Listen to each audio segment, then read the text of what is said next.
How well do we know our aircraft systems? How well do we know our emergency procedures? How well do we know the pitch and power settings for different phases of flight? A pilot who found the altimeter and VSI acting up and the airspeed indicator reading in excess of VNE for his aircraft had to make a decision. Trust your instruments, or do we go to the famous line from Star Wars, "Trust your feelings, Luke"? Which will it be, and what was the problem? We'll find out on this episode of The Rider Report.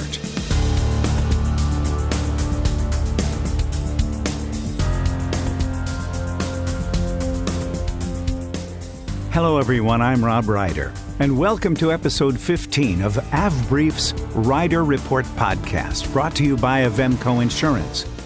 My guest on today's episode is Daniel Swallen, who after parking his Columbia 400 in the California desert for 4 days, got back in the plane to head home and immediately started getting some unusual airspeed and altitude indications. Maybe it was just a hot day and high DA. As you listen, it's my guess that you'll be asking a question about EPs that we will answer before our discussion ends. We'll get to it right after this message from Avemco.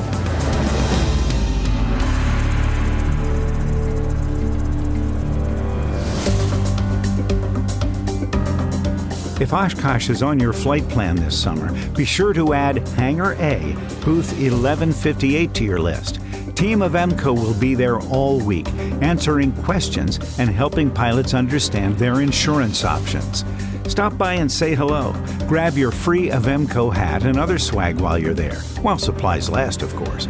Call 800-353-9089 or visit www.avemco.com/Rider Report. Mention the Rider Report and receive 5% off your insurance premium. Premium memberships are subject to underwriting guidelines, including Avemco-recognized training and memberships. Now, the Rider Report.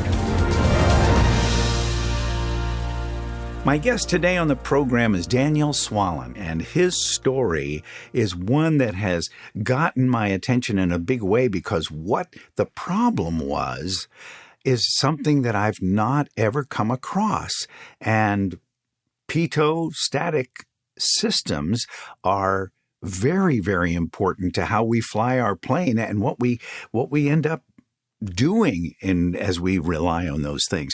Daniel Swallen, welcome to the Rider Report. Thanks for having me. Let's find out, before we get into your story, about what turned you on to flying, because as we have spent a little time prior to pressing the record button here, we found out we've got a lot in common with respect to guitars and music and acoustics. You bet. But you're a software guy. How did your life and interest in aviation start? Yeah, I started with plastic models, like a lot of people probably did, and then radio control. I got seriously into that for a while. I even hosted a radio control podcast years ago called All Things That Fly. That's, 2009, 2010, something like that. Wow. And, but, full-scale aviation just wasn't, I didn't know anyone who was a pilot. No one in my family is a pilot. It was like as if you told me, why don't you take up polo? I mean, it was just, that's just something for rich people. I don't know. I didn't have any entry into it. Let me ask you this, though, Daniel, with respect to your radio-controlled flying, were you building the airplanes? Were you buying big ones? Were you doing O2Os? Or are you doing bigger motors? Or did you get into turbines or anything like that? I never got into the crazy stuff, but we did, planes, helicopters, and at the end starting to be, quad rotors and things like that. For me, it was all electric. So it was right around that time where, nickel metal hydride went to lithium and everything went brushless But it was just a fun hobby. I was really into it for a while, flying big 100-mile-an-hour helicopters that weigh about 10 pounds, and and then eventually I didn't start flying till I was 39. I had a coworker who took me up, and that was sort of kind of a model of saying, oh well, he sort of looks like me, my age, same job. If he can do it, I can do it. And I was leaving that job at the time, and he said, "Why don't you just do it now before you start the next one?" And I did. So I pushed my start date back, and I ended up doing my private in 6 weeks. You had to be flying twice a day. Well, I started out flying twice a day, and it turned out that I was just getting exhausted, and it wasn't, it wasn't sticking. But I did fly 5 days a week. It was my full-time job, essentially, and everything from, I think my first flight was May 1st, and my check ride was June 11th. And what year was that? 2015. Wow. So you're a relatively young pilot in terms of the number of years you've had your ticket. Did you move on to other ratings after that? I did, yeah. So I'm instrument-rated commercial advanced ground instructor. I've got about 100 hours in tailwheel. And I've tried to get my hands on everything else that I can fly, whether it's traditional, so I've done helicopter lessons, glider, parasailing, paragliding, hang gliding, even did a zero gravity flight. So that was a hoot. I don't know anybody personally who has done a zero gravity flight. I have seen down in Houston the Vomit Comet that's out in front of the Space Center down there at Ellington Field, and I have seen films of that kind of stuff. Tell me a little bit about your experience when you did the Vomit, your version of the Vomit Comet. There's a civilian version of it. We did it out of LaGuardia about 2013 or so, and yeah, it's wild. It's nothing like swimming or any other experience that you've had. In fact, one of the things they tell you is don't kick. You're not in a pool. Don't kick your legs. You're not going to go anywhere. You're just going to kick your neighbor. I think as I remember, it's about 36 people. They have seats in the very, very rear of the plane. And you go up to altitude, and then the entire cabin ahead of those seats is empty and padded. Every surface, the ceiling, the walls, the floors, all padded. And they fly these parabolas between, I think it's 10,000 and 30,000 feet. And every time they come over the top, you get true weightlessness for about 30 seconds. And then at the bottom of the parabola, you get 2G. So they ask you to, coming down, everybody, gravity returns, and you lie down flat on your back, and you kind of tough it out as you get 2G every time they pull back up. But it's absolutely a hoot. Did you get sick? I didn't. They had ginger gum and things like that for a few people. And what they do is they fly 5 parabolas, and then they level off for a while because they actually need to turn around and reuse the airspace the other direction. So that gives you sort of a break. You feel, by the end, I think we did about 15 of those. By the end, you're like, yeah, that was great, but I'm ready to come home. And you did this around your LaGuardia. Which way did you go? Did you go east or west out of LaGuardia to do it? I don't know which way they do it. I assume they went out over the water. But I don't know.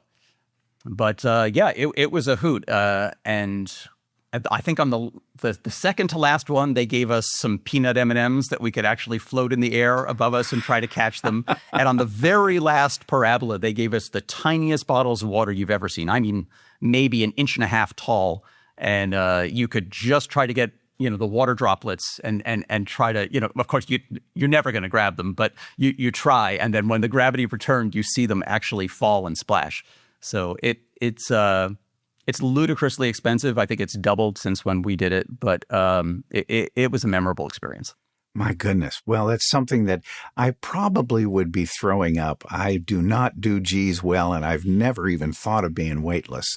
So we'll see how that would go if I ever decide to do something like that. Well, let's move on to your rider report incident, sure. Daniel. Tell me when this took place, what kind of airplane were you flying, and explain what started to go wrong with that pedostatic system. Sure. So I rented for about 9 years, and then 2 years ago, flying in the face of all common sense and financial prudence, I decided to buy a plane. I bought a 2006 Columbia 400, and I probably have 120 hours in it now. This incident happened last month, so middle of May 2026, and I had flown down to Joshua Tree. In Southern California. I was going to a yoga retreat there. And so it turns out there's a little GA airport, 29 Palms. that's right next to the park entrance. And so I flew down there and parked it outside for 4 nights and came back, after, camping out in the desert and, packed up the plane and took off. So, everything happened on the return trip. Did you have anybody with you, or did you go solo on this? I went solo, and I think in retrospect that was probably best. Very, very possibly, yes. Yeah. Now, from where you were going, what was the length of the flight in which this event took place? Yeah, so I was coming back to the Bay Area, to Hayward Airport. So it was about 2 hours, 15 minutes down, maybe 2.5 hours expected on the return trip. VFR, IFR? VFR the whole way. So through the SoCal airspace and everything like that, and talking to the controllers with flight following, or did you go quietly? I always take flight following every time I leave the pattern. That's just a habit I developed flying in the Bay Area because we have the San Francisco Bravo and Oakland and San Jose Charlies and a half a dozen Deltas. You can't trip without hitting somebody's airspace here. So I take it on every flight, but also I'm a big fan of just having someone only just a push away on the push-to-talk button who knows who you are, what type you are, where you're going, what your deal is in an emergency. To me, that's invaluable. Well, you got down there okay, 4 days at a yoga retreat. What happened after you took off? Because you did have a real significant challenge with that pitot-static system. I did. I noticed on the takeoff roll, something was a little not right. The 2 call-outs I always do are oil pressure good, airspeed alive. And the airspeed came up kind of late, I thought. And then the airplane seemed to fly itself off the runway a bit. I'm used to rotating at 75, and that's usually I have to initiate that. Here it seemed to want to get airborne, but okay. What did the airspeed indicator read at that point? Did you catch that? Yeah, about 73 knots, let's say, and okay. I would normally rotate about 75. So, not terribly wrong. But I noticed as I was climbing out that, my airspeed is not looking right. And, this is a twin turbo TSIO 550, 310 horsepower, and I'm solo. I have, 85 gallons of fuel, but I'm nowhere near max gross. So the airspeed just wasn't looking right. It was seeming low. And it seemed like my altitude and my VSI, my rate of climb, were also lower than I expected. But the density altitude was about 4,000 feet. I'm taking off at about noon, 12:30. Wow. And I figured, okay, I'm going to attribute the altitude, the performance. Okay, maybe that's the density altitude. And I remember thinking it through at the time, thinking, okay, if my altitude and my VSI are correct, but only my airspeed seems to be off, I have a pitot problem. And we'll maybe get to this later, but at that point I sort of decided my static port must be okay because it seems like only my airspeed is the problem. So I thought, well, there's nothing I can do about the pitot tube. I've got this flight ahead of me. The airplane is flying, and I'm coming out of an airport with not a living soul there. No services. I never saw a person when I arrived or when I departed. So, basically I have a flying airplane. I might as well get home. It wasn't great, but it wasn't unsafe. Did you feel any difference in the performance? Did the engine sound right? Was that all normal? And did all the engine instruments read correctly? Oil Absolutely. Pressure and oil temp and cylinder head temperature and exhaust gas temperatures were all normal? Yeah, everything looked good. The engine is about 200 hours. It's very strong. It's very consistent. And I fly lean to peak on every flight. So I know exactly what I should expect in terms of fuel flow and TIT, and everything was bang on. It was pretty clear that, okay, maybe my airspeed is 10 or 20% off, but everything else seems right. Now, I was leaving in the middle of the day from the desert, so I was encountering thermals and a fair bit of turbulence. I had to pull back power pretty significantly. Normally, I would cruise at 32 inches, and the Columbia is pretty remarkable that way. It'll do 185 knots true at 32 inches of manifold, 2,400 prop, and 16 gallons an hour. It's pretty amazing for a fixed gear single. And that, with the twin turbo, that gets you out into the flight levels if you need to be. Yeah, it's certified to 25,000. Where were you planning on leveling off on this flight back home to Hayward? I was going to come back at 10.5 because I wasn't using oxygen and I wanted to feel good. So. And you weren't fatigued. You didn't have any. You had done checked your own body to make sure that you're on top of things mentally and physically. Yeah, I mean, I was not sleeping great, after 4 nights of camping, but I felt okay to fly. And it was fairly hot out, so I was trying to get out of there. I mean, ideally, it would have been earlier in the morning, but it was only going to get hotter and hotter. It was already probably mid-80s and climbing into the 90s. So, yeah, I felt like, okay, the plane's in good shape. My airspeed is going to be a little bit off. I'm going to have to, watch that later, but it's at least in the ballpark.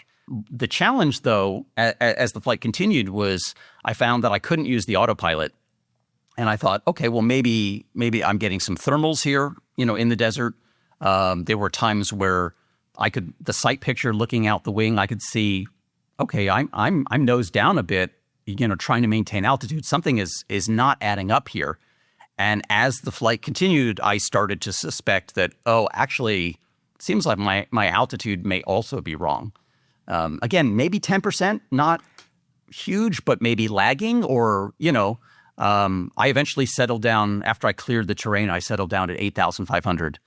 And did you then speak with air traffic control to find out, to get flight following? And did you tell them what you were, say, level 8,500? Did they give you an altimeter setting for that area? And did they confirm that your altitude was, in fact, 8,500?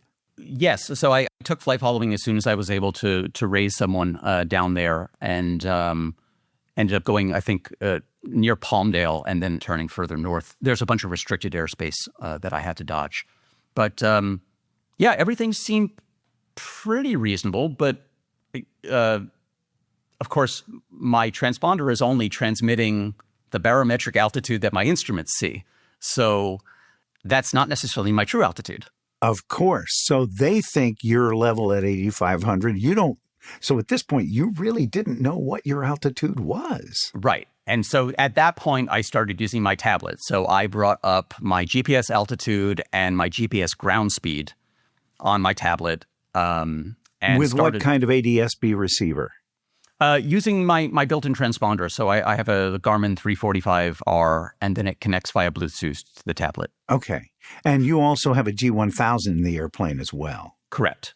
Yeah. So I started thinking through all of the systems and thinking about, okay, if this is off, what does this mean? Which of these can I trust and which can I not? And I started realizing, all right, airspeed, altitude, and vertical speed, these are all suspect. My GPS ground speed, I know, is reliable.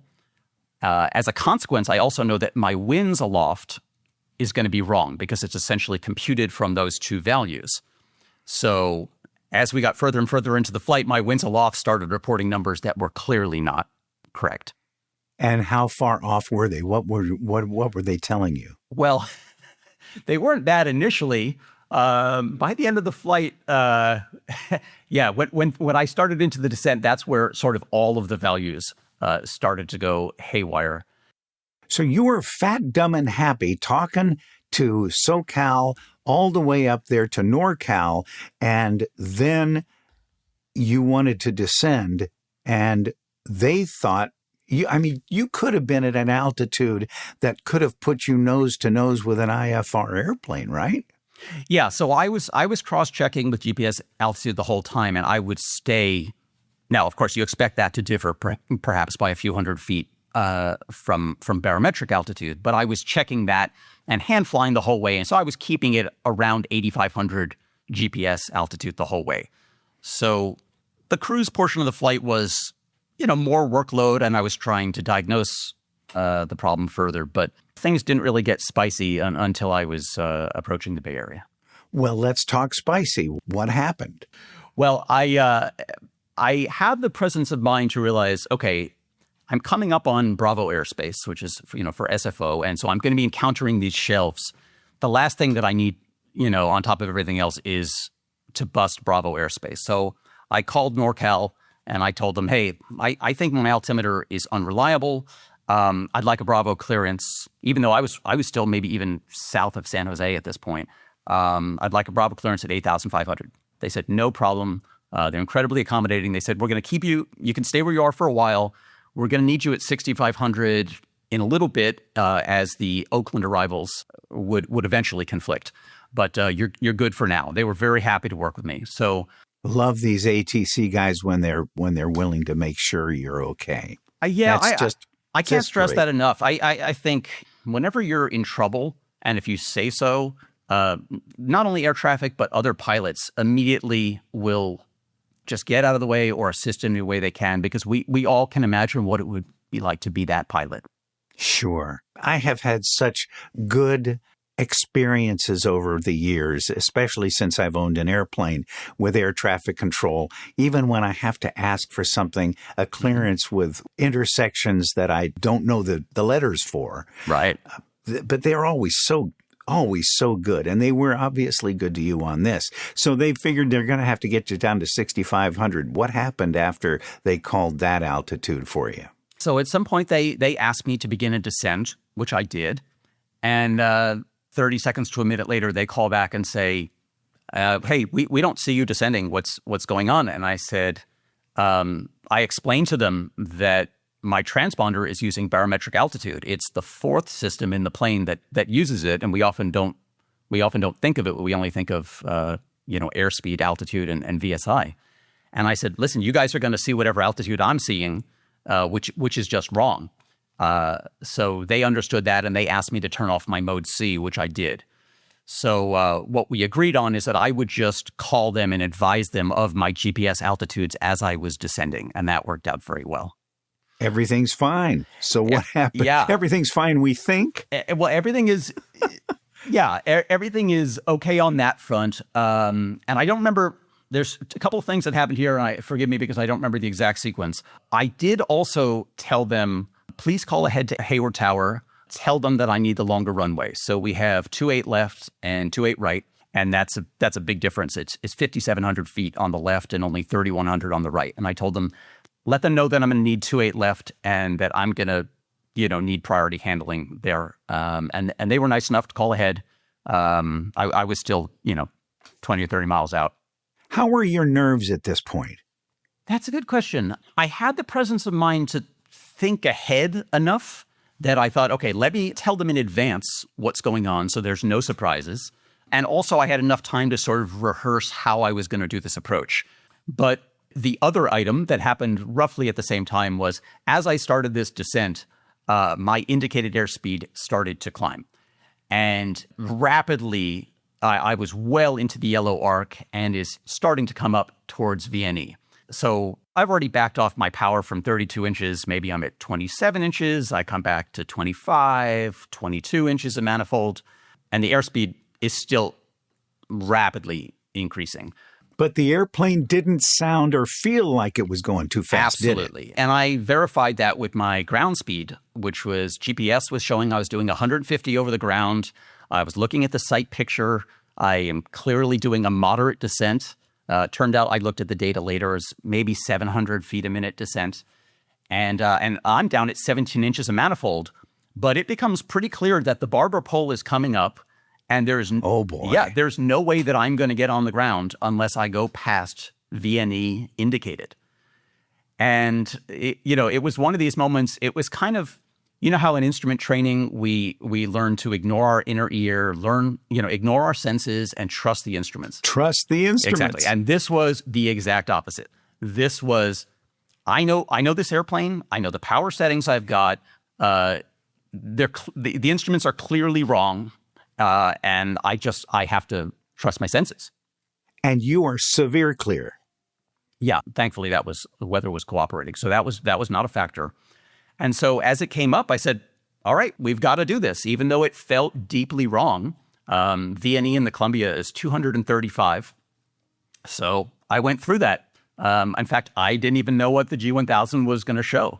But As I descended, it kept going up. In fact, I have a photo where I'm doing 275 indicated and 306 knots true in a piston single. So I never thought I would see that. I don't know that anyone else, no one else who's ever survived has probably ever seen those numbers in the Columbia. But it was clearly these were just wrong. And it's interesting because, sometimes we train where we cover a gauge, or, if I had had an actual failure of the ADC, there would have been a red X over those gauges. And there's a big difference between having a red X where something is wrong and a gauge that appears to be working but showing you a number that you can't trust. Had you figured it out at that point? Absolutely. What was the cause? What was it? Yeah, well, it was clear that I had contamination in the static system and not in the pitot as I had originally thought, because it was affecting my altimeter and my VSI as well. Well, I know you got down safely, obviously. I did. What I'd like to do is take a break and explore a little further this whole idea of the static system issue. Great. We'll be right back right after this message.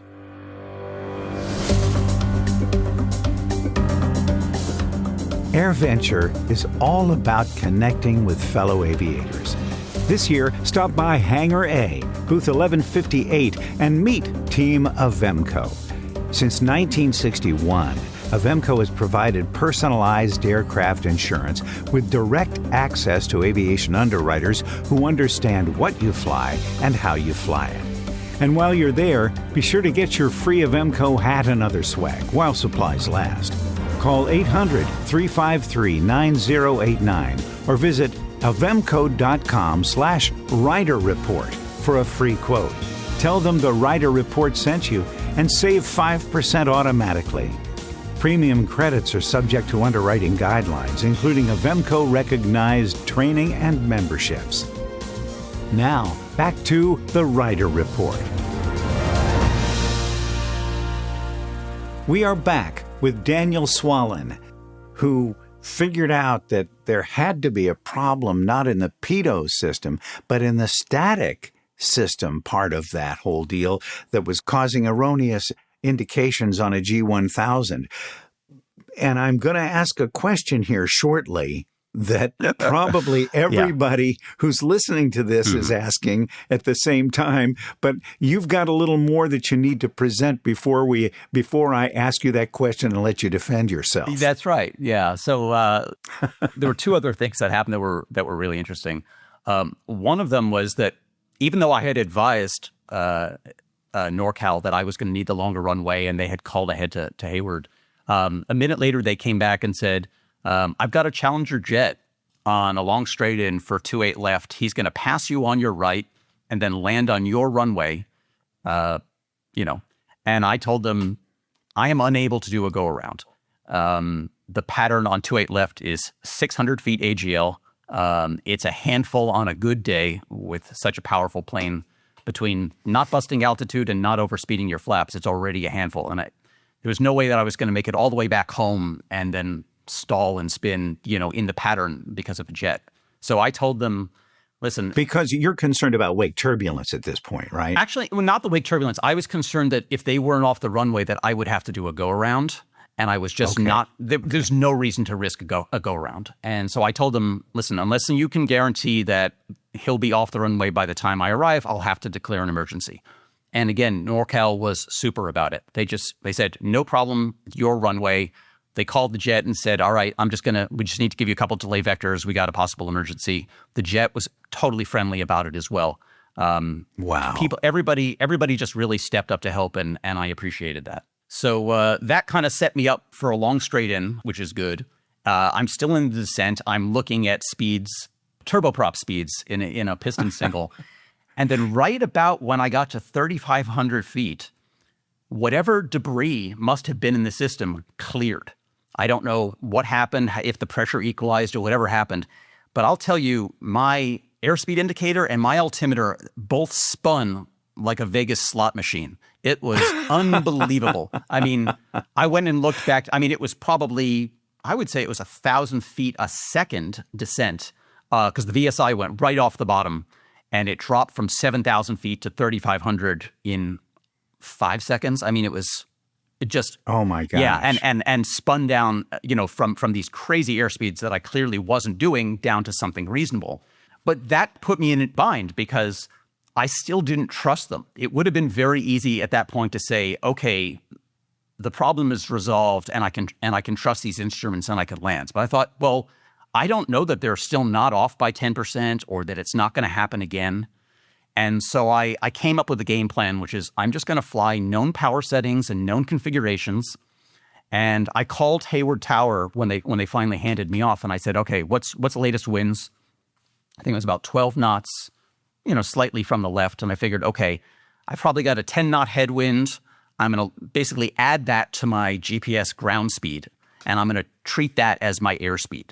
And that's the number I'm going to fly down to the ground. I'm just going to ignore all of my primary instruments because I still don't trust them. And I think that was the right call. So you're holding onto your tablet or looking down at the tablet in your lap, or did you have it on a RAM mount? I use a suction cup, and I have it quite high actually. So it's to my left, and it's nicely in my field of vision because I typically use it mostly for approach plates, but generally, traffic and situational awareness. So it was still very much, it didn't require a lot of head movement or anything like that. It was just, it was right in the top corner and very visible.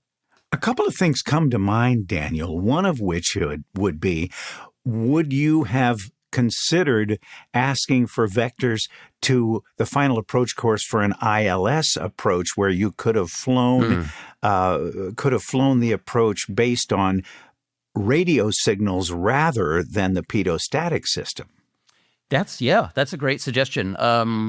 Hayward has a localizer, but not an ILS, so they didn't have vertical guidance available, and that's my home airport. So I felt like a go around was unnecessarily risky, but a straight in approach, I had a good feeling for the plane, and I had 5,700 feet at seat level to work with.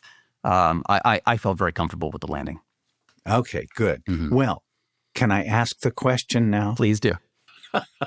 For the listeners, we had this discussion ahead of time because the elephant in the room is, why didn't you pull the alternate static source? Exactly. This was my major reason for wanting to come on the show, in fact. Not only did I not pull the alternate static source, I didn't even think about pulling the alternate static source. And so the question is, how could that happen? It's funny. I landed, I tied the plane down, I go into the FBO to use the bathroom, and immediately I thought, why didn't I try alternate static? It came to me, as soon as the event was over, all of a sudden the answer was so clear. Wow. So I've thought about this a lot, and I think there were 3 takeaways from that. The first one was I'd been sleeping maybe 5 hours a night in the desert, not getting good sleep. I was maybe safe to operate an airplane when everything's going well, but maybe not at my best in case of an emergency or something exceptional. The other thing was heat. I haven't really considered how much I get worn down by heat. I'm noticing this is actually getting worse with age. I used to go to those. It happens. It does. I mean, I used to go to those radio control events, and we would be out in the sun flying, planes and helicopters for 12 hours at a time, and I was okay. And now I really get degraded. In fact, when my commercial check ride I did in Sacramento in June in 2019, and it was 101 when we got to the ramp after finishing the oral, and we were both, the DPA and I were both suffering. And so that's been kind of a lesson for me that, I'm safe is a good starting point, but know what your own vulnerabilities are. And for me, I have 2 that I add to that list. One of them is jet lag, and the other one is heat. So that was a real lesson in terms of, I've got a turbocharged plane. I can take off in the middle of the day, but that doesn't mean I'm at my best when I'm that hot. So the combination of lack of sleep, heat, and then the stress of dealing with this emergency made it really difficult to reason about. The other ones that I wanted to point out were... Please do. Yeah. So my initial assessment was, as I said, that my airspeed was wrong and that my altitude and VSI seemed to be okay. And when I thought that through at the time and I identified that I had a pitot problem, even though the evidence later in the flight clearly contradicted that, mentally I had already gone down this path and I had committed to this idea that I have a pitot problem. And I've never, I've never read about that kind of a bias before, that kind of a cognitive bias before, where your initial formulation or your initial assessment of a problem is something that's very hard to unwind. And I had sort of committed to, okay, it's a pitot problem. There's nothing I can do about that. I have to just tough this out. So it's your own brand of continuation bias. Yeah. And so I thought a lot about how do I fly this? How do I cross-check it with other systems? How do I stay in touch with ATC? How do I do all that? But I wasn't able to revise my initial assessment of the problem. And that's just a danger that I wanted to share with people, because I haven't run across that before. And the third thing was, I know what a pitot-static system is. I know where the control is. But I realized I had never trained to actually use it in a flight. I'd never had an instructor say, oh, your altitude's wrong. What are you going to do about it? Or simulate, an ADC failure or anything like that. And so what I've realized is it's, how there's a big difference in knowing how to do a short field landing, but knowing when to do a short field landing is something else. Right? That's not just when the DPE tells you on your check ride, but when you really understand runway length and slope and headwinds and the weight you're at and all of these other factors. And here I had never really thought about what symptoms the plane might present for me to want to use alternate static or alternate air or, carb heat, these controls that we don't touch on a normal flight. And that's something I've thought about a lot now, is what would my instruments show? What would I be hearing? What would give me the clues that this is the time to apply that? Because as people have said, you don't rise to the challenge in an emergency. You fall back to your training. And so even though I know what alternate static was, I had never trained to use it in the air. Amazing. What a great story that it would come to you after it was all over. Daniel Swallen, thank you for bringing all of these lessons to us, because it's a unique situation to have that kind of a system failure based on evidently what was sand blowing around in the desert while your airplane was parked out there. That's my guess. I have since had the pitot-static system recertified, and they didn't find anything, so it's likely whatever it was may have been ejected in the air. But one thing I've resolved to do in the future is to cover my static port when I'm parked in a hostile environment like that. I did have a pitot cover on for that time, but I've never covered the static port. And interestingly, in the Columbia, there's only one of them. So that may have also contributed to the likelihood of this happening. But it's not to say that it's not possible on a plane with two. Very good. Daniel, thank you so much for being on the Rider Report. Thanks for having me. Before we close out today, I have an add-on to this story. I spoke with Daniel on the phone just the other day, and he told me that even after his pitot-static system had been recertified, his altimeter still acted suspiciously. So he had his mechanic remove the line from the static port, and the mechanic found some brown gunk, as he described it, in it.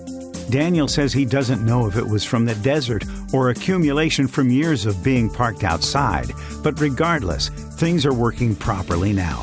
I appreciate his update to this story. And I'd like to hear your story. If you're willing to share, I'm willing to listen and possibly use it for a future podcast. There's plenty to be learned from the experiences that others have had. It's our mission at AvBrief and Avemco to help improve pilot safety. Stories like today's can contribute to safer flying. I'd like to hear from you. My email address is rob@avbrief.com. rob@avbrief.com. I say this at the end of every episode, but I mean it. Thank you for listening. I hope you'll subscribe and tell your friends about the podcast. For Avemco Aviation Insurance and avbrief.com, I'm Rob Ryder. Catch you next time on The Rider Report.